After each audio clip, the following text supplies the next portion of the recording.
Europeans are funny people. They have this outward sort of postmodern leftist veneer, but then, they're aristocratic, they're traditionalist, and they understand the United States. They don't like us publicly, but privately they really want us to protect them. And that's what's so strange, and Trump knows that. We all know the parameters of a so-called deal, an armistice. I don't know if it's going to be a permanent peace, but Ukraine will not be in NATO. We knew that before. And by the way, the European NATO members quietly, I think I told you I spoke to some European diplomats not too long ago, and I talked to some afterwards privately without reference to their names or countries. They all admitted they didn't want Ukraine in NATO just because they felt that was a bridge too far on the borders of, and there was too much corruption and it didn't satisfy EU, much less NATO requirements. But it's a very powerful country now. It's rearmed. So we all know that it's not going to be in NATO, and Putin got that, I suppose. He could take back to his masters, whoever they are, military or oligarchic.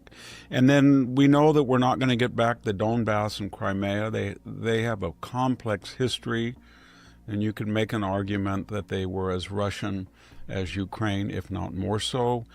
And then we go the Donetsk and the areas to the west of those acquisitions, and he's anywhere from 50 to 100 miles.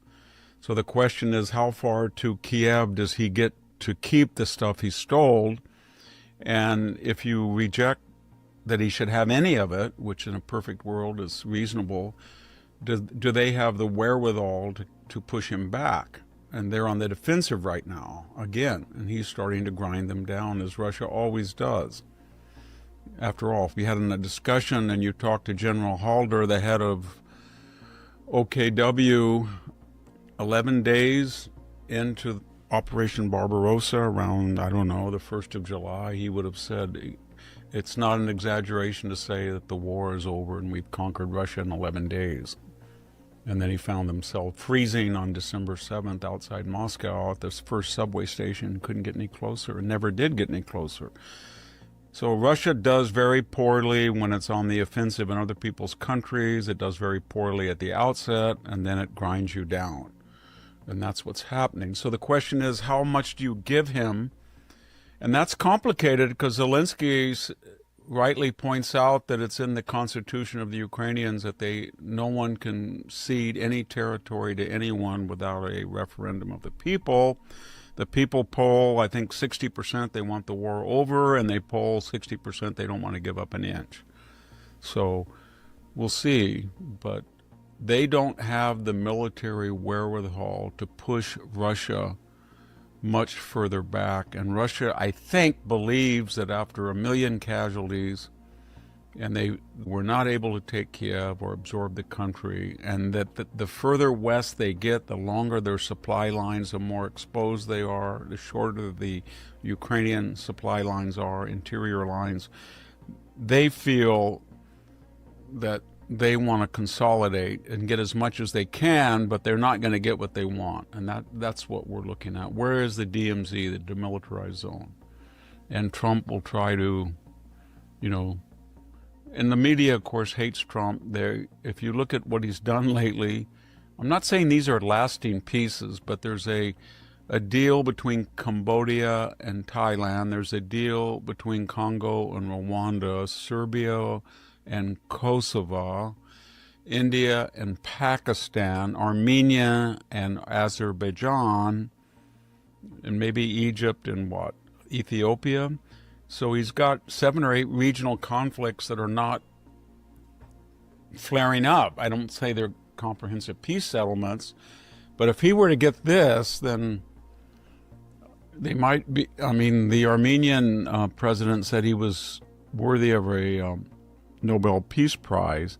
How does he do it? He basically threatens to cut them off on trade or not give them trade status or tariff, things like that, or expel their people from the United States. He has a lot of levers. But it's pretty amazing that this warmonger, Hitlerian fascist that we were told by the left, seems to be intent on saving as many lives in war as possible. He was always like that. He was always attacked by the left for being a neo-isolationist, but in particular for doing things like not retaliating when they sent missiles in performance art fashion after the death of Soleimani. Some people on the right attacked him and the left that he didn't reply to the Iranian performance art attack on our base at Qatar. But he doesn't want to have these forever wars. He never did. And you can really see it that I don't know if it's that he's a businessman and he thinks it's a bad deal to destroy stuff rather than build it, or he's profoundly touched by the waste in human lives of war. I don't know what it is, but they have him wrong that he is not a warmonger. Or, I mean, he's not killing people with predator assassination drones like Obama. He's not joking about it at the White House Correspondents' dinner and saying, "You want to date my daughter? It's spelled Predator, predator." Remember that? Threatening people, making a joke out of predator. You'll never know when it's going to get you, he said. The United States had not been attacked until I think I could make the argument that in the 90s we sort of let bin Laden think he could do whatever he wanted to the United States without retaliation. We let him go. We had many times a chance to get rid of him. We didn't under Clinton. And under Biden, of course, we lost deterrence, and after Afghanistan we lost deterrence. But if you remember the Roman 5th century, late 4th century, 5th century, Vegetus's famous adage, si pacem para bellum. If you want peace, prepare for war. And if you have deterrence, you're not going to be attacked. And everybody said, well, you have to be perpetually armed? You got to spend all that money? Yes, you do. And that's what Ukraine's problem was. It didn't offer a deterrent to this huge country right next to it. And the Europeans didn't either. They were doing the Nord Stream 2 pipeline. They were disarming. They weren't meeting their 2%. They were giving, maybe insidiously and inadvertently, they were giving the message that Vladimir Putin was not an existential threat. We had the former German Gerhard Schröder. Remember him? He was working for Gazprom. The whole Merkel foreign policy was corrupt and appeasing of Russia, or if not allied with Russia. So you can quote that famous line from Shakespeare's Julius Caesar when I think it's Brutus or Cassius says, "He betrotheth like a colossus and were small people among his legs." And that's sort of what he was. He started that image at the Notre Dame Cathedral when he was, remember that, when he first came in? I think that was before he was inaugurated. Everybody wanted to get near him. And the reason they wanted to get near him is that not just that he represented the economic and military power and cultural influence of the United States, but he would use it in a way that Biden would, if he did use it, it would be anemic and it would be anti-Western. But the Europeans are funny people. They have this outward sort of postmodern leftist veneer, but then, they're aristocratic, they're traditionalist, and they understand the United States. They don't like us publicly, but privately they really want us to protect them. Right. And that's what's so strange. And Trump knows that. He knows it very well. That's why he was able to leverage them to get up to the 2% and the 5%. Right. All he had to say is, well, if you don't want to pay, then I guess you don't want us to protect you. How dare you say that publicly, privately? Oh, we'll pay. Just promise you'll be here when they invade. That's kind of what it was. And you were completely invisible from these party hacks in the Democratic Party that were always lecturing people, you can't turn on your gas stove, you have to have an IV, you better get 17 boosters, you better wear 3 masks. And that's who you became. But the only problem with that is you still expected that somebody was going to subsidize you at $100 million a year. But you never, there's 100 podcasts, I'd say 1,000 that have more audience than you did, and you just insulted the genre and said, oh, podcasts are nothing, they don't matter. And the funny thing was, you were on the edge. You were the one that jumped to Sirius Radio and subscription radio, and you knew all the new genres, and you had revolutionized talk radio, and you became an old fogey reactionary, and you didn't keep up with the new genre. And somebody in his garage opened a laptop, and he had a bigger audience than you did, but the difference was he didn't expect to be paid $100 million a year. So the bottom line, Jack, was that Howard Stern became a Stephen Colbert, an overpaid sourpuss scold. And he has zero market value now. But he made enough money in his life that's not going to hurt him. He can just become a fixture at Manhattan left-wing events if he wants, if he ever dares to leave his house because he's deathly afraid of cold. I would give him a piece of advice unsolicited. I'd had an immune problem, and I flew maybe twice a month for the last 5 years, and I spoke to people 500 to 1,000, shook hands. I got COVID twice, long COVID 6 months, one long COVID a year, and just part of the hazards of the game, Howard. It's not going to kill you. You should go out there and mingle with people, and you'll get your immune system challenged. Maybe you'll get COVID, maybe you won't. The Democrats have a new narrative, the left in general does, that they are saving democracy from Donald Trump. And that justifies almost any means necessary to achieve the end of destroying or preventing Donald Trump from governing effectively.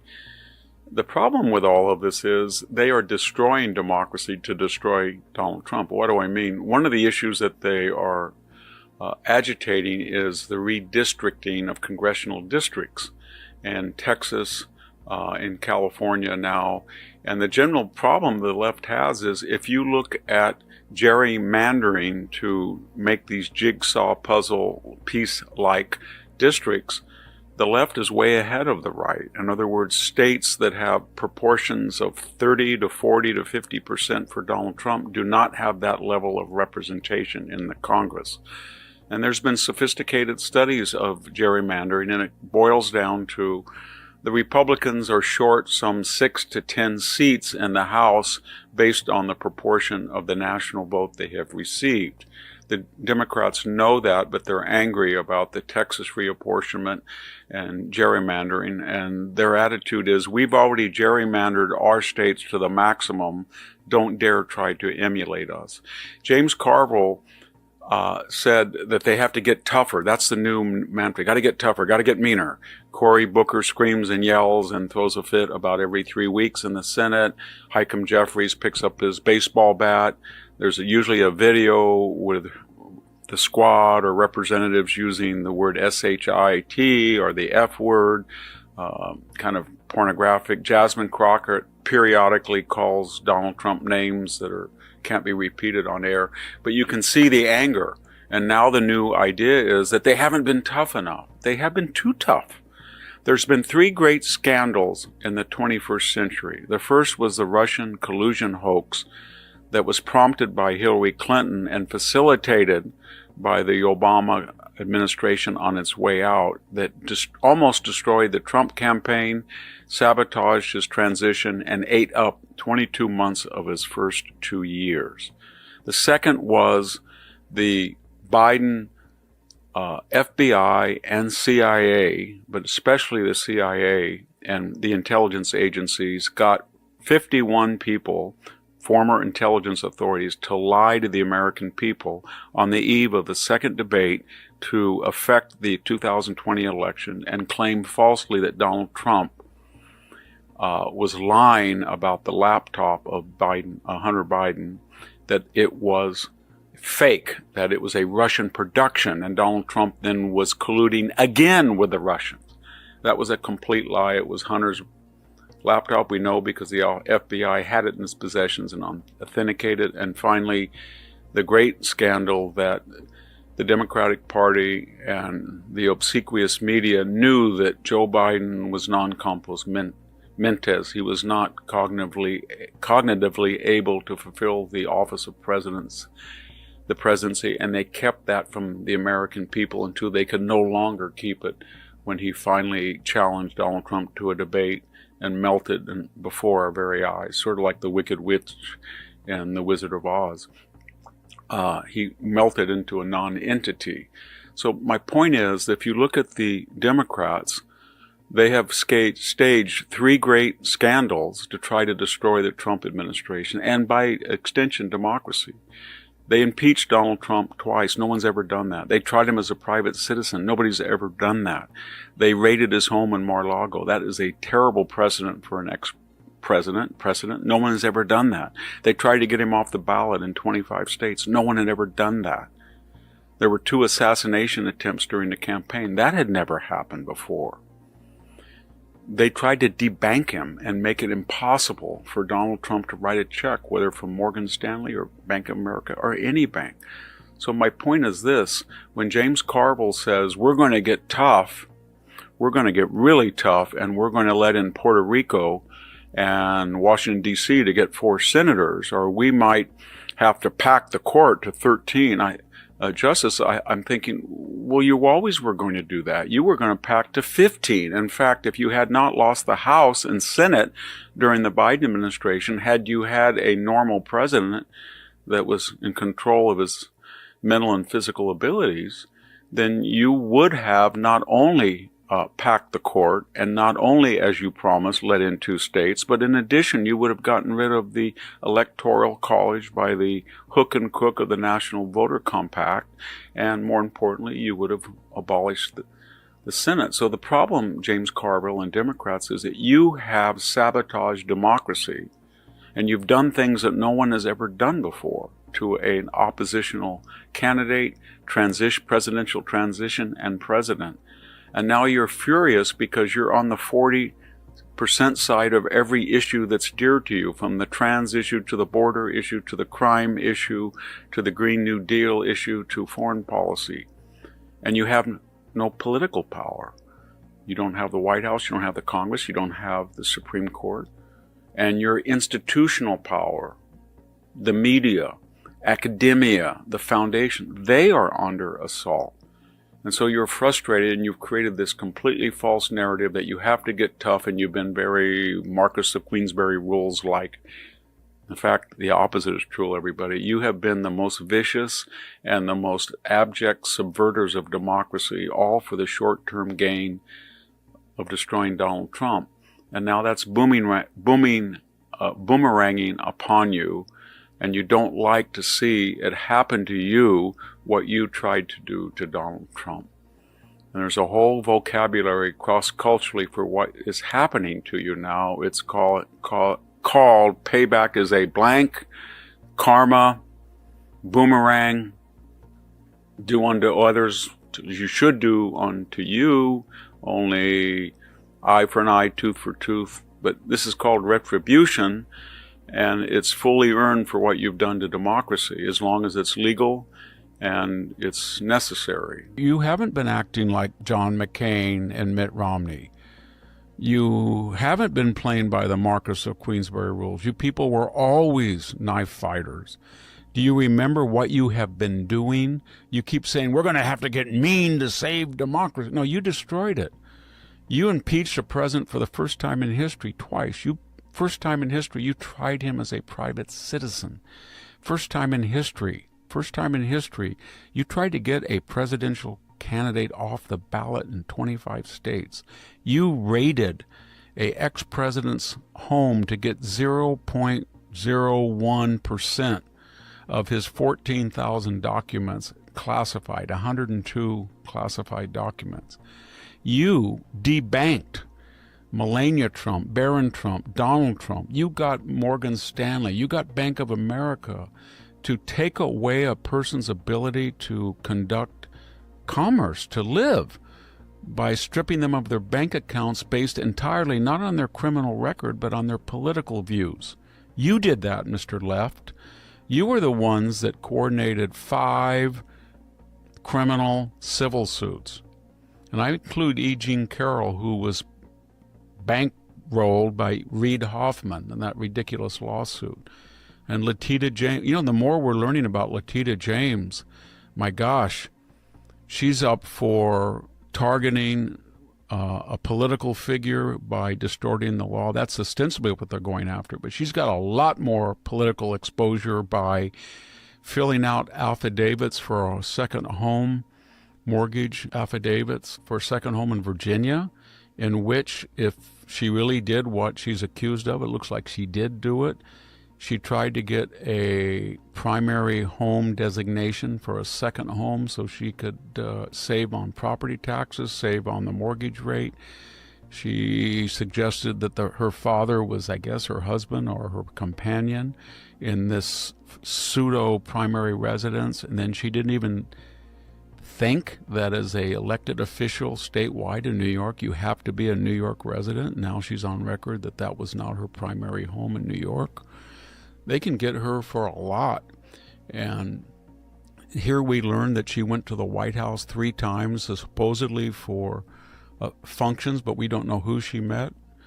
And this goes with Mr. Coangelo, the third person in the DOJ, who came from Letitia James's efforts to destroy Trump and then rotated out on November 18th back to Alvin Bragg. The same day that Jack Smith was appointed, the same day Nathan Wade, the paramour of Fani Willis, was in the White House. This was all coordinated. And so they're talking about, we're going to fight dirty. What more could you do, Gavin? What more could your party do? If you're willing to try to destroy a political appointee, if you get the FBI to partner with Facebook to censor the news, if you get the FBI to keep quiet that they have a laptop that's authentic, that they have verified, and you get 51 people to lie to the American people that it's Russian, that if you're doing the Russian collusion hoax, and you do all of this lawfare, what more can you want? Now Carville is saying, Jack, well, we got to be real tough, and we're gonna get in there, and then we get in there, we're gonna get Puerto Rico, we're gonna get D.C., and they're gonna be states, no doubt about it, and we're gonna pack the court. You would have packed the court had you not lost the Senate and the House, and you not had a waxen effigy as president. You were going to pack the court. You were also going to get rid of the filibuster, and you announced that you were going to destroy the Electoral College, which you're pretty close to with a National Voters Compact, that you're getting these state legislatures to vote that they'll only pledge their electors to the national vote total, not their own state. So I don't know how they could get more radical than they are now, Jack. They do anything. They go after ICE officers. They run Tesla drivers off the road. They try to firebomb Tesla dealerships. They've done everything. I don't know what this idea, they've been meek. If you enjoyed today's video on Inner Vision, don't forget to give it a thumbs up and share your thoughts in the comments below.